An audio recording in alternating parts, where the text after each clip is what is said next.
Karena Tuhan tahu kalau diajak ngomong dia pasti bantah. Nah itu cara hidup kita.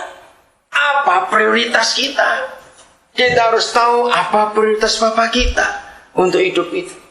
Maka kita akan belajar untuk mengenal itu. Efesus 5 ayat 17. Tolong, Efesus 5 ayat 17. Mengapa Bapa kita berfirman seperti ini?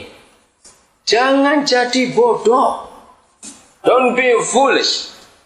Tapi usahakan mengerti kehendak Tuhan. What the Lord will is. Mengapa ada sesingkat ini, saudara? Karena memang Papa rindu semua kita sebagai anak-anaknya itu mengenal Dia. Saudara masih ingat kenapa Tuhan Yesus pernah berkata begini? Belajar dari siapa? Ayo, Tuhan suruh kita belajar dari siapa? Anak-anak.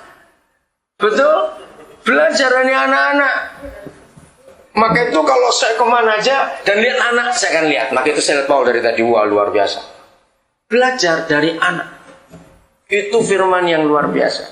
Maka itu saudara 1000% salah kalau ada manusia dewasa, orang tua berkata, bagaimana cara ngajar anak kita? Itu salah 1000%. Yang betul adalah kita belajar dari anak-anak itu. Renungkan ini. Lihat saudara dari mulai bayi. Bayi itu perkembangannya luar biasa. Setiap bulan pasti ada perubahan dalam hidup mereka. Yang pernah punya anak pasti tahu. Betul nggak? Setiap bulan ada yang baru untuk anak itu. Entah cara dia bertindak, entah cara dia ngomong, entah cara dia melihat, entah cara dia mikir. Nah jadi kita ini belajar dari anak-anak itu. Maka itu seharusnya kalau ada orang tua punya 3 anak.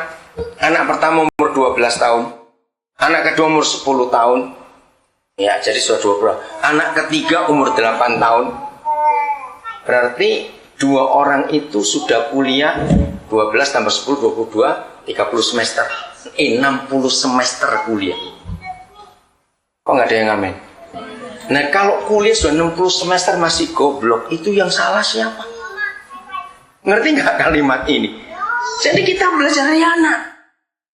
Bukan kita mengajar anak. Perubahan mereka luar biasa. Nanti kalau setahun, lebih cepat lagi. Dari minggu ke minggu itu ada perubahan dalam hidup mereka. Hebat sekali. Maka itu saudara, kita harus belajar dari mereka. Nah, ini kita hubungkan. Satu kebahagiaan orang tua dari anaknya adalah kalau sejak kecil anak itu sudah ngerti apa kemauan orang tua. Coba renungkan dia atau tidak. Walaupun anak itu masih bayi. Misalnya kalau kita lagi tidur, dia nggak ganggu, dia ikut tidur. Wah, betapa senang kita sebagai orang tua. Anak ini ngerti betul. Katakan amin ini. Nah seperti itu Bapa di surga. Kita harus tahu kehendaknya. Jangan bodoh kamu. Harus mengerti kehendaknya untuk hidup kita ini. Dalam segala hal. Jangan kita sibuk dengan diri kita sendiri. Jadi jangan anggap enteng saudara. Mengerti kehendak Tuhan. Itulah priority dalam hidup kita. Maka kalau kita bisa mengerti kemauannya. Kita bisa mengerti keinginannya. Maka hidupnya jadi indah dan menyenangkan. Kita tahu ke arah mana kita akan melangkah. Nah untuk bisa mengerti kehendak Tuhan. Nggak usah pakai doa puasa. Nggak usah pakai baca Alkitab. Sehari 15 pasal nggak usah. Nggak usah doa 8 jam sehari, nggak usah. Cuma satu aja. Kalau Papa tahu, dalam hati kita bisa berkata, not my will, but your will be done. Maka dengan gampang kehendak Papa akan kita ketahui. Mengapa Tuhan Yesus mengajar kita doa Bapa kami? Dan satu kata kalimat kunci dalam doa Bapa kami adalah, jadilah kehendakmu. Your will be done. Jadilah kehendakmu. Dan kata waktu doa Bapa kami adalah hari ini. Artinya setiap hari. Betul tidak? Pada hari ini. Berikanlah kami makanan kami secukupnya. Pada hari ini. Dimuliakan namamu. Pada hari ini. Jadilah kehendakmu. Pada hari ini. Ampunilah kesalahan kami. Pada hari ini. Seperti kami mengampuni orang yang bersalah kepada kami. Semua pada hari ini. Bukan untuk besok. Bukan untuk tahun depan. Pada hari ini. Nah mari kita lihat. Apa arti kata jadilah kehendakmu pada hari ini? Jadi begini saudara, minimal setiap hari ada satu kehendak Bapa untuk kita. Betul tidak? Itu minimal. Saya percaya makin kita taat kepada Bapa kita, bisa lebih kehendaknya yang kita kerjakan setiap hari itu. Coba salah seorang baca Yohanes 4 ayat 24. Yohanes 4 ayat 24. John 4:24. Ajari anak-anak saudara untuk buka Alkitab. Yang bahasa Indonesia dulu silakan baca. Yohanes 4 ayat 34.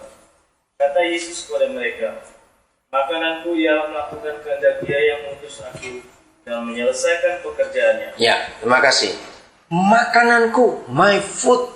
Ingat ini, makananku, bukan Tino Rangsa, bukan Babi Rica. Maaf. Makananku ialah apa tadi? Melakukan kehendak Bapakku. To do His will.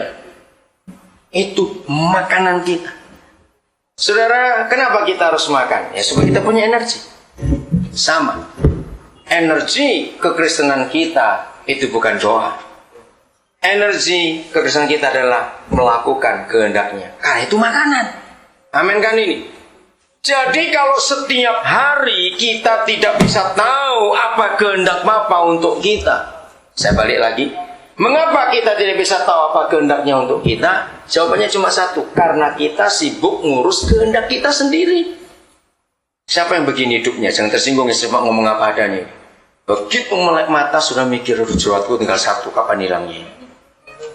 Baru mikir jerawat, terus mikir, aduh rambutku bagaimana ini? Baru mikir rambut, aduh kukuku bagaimana?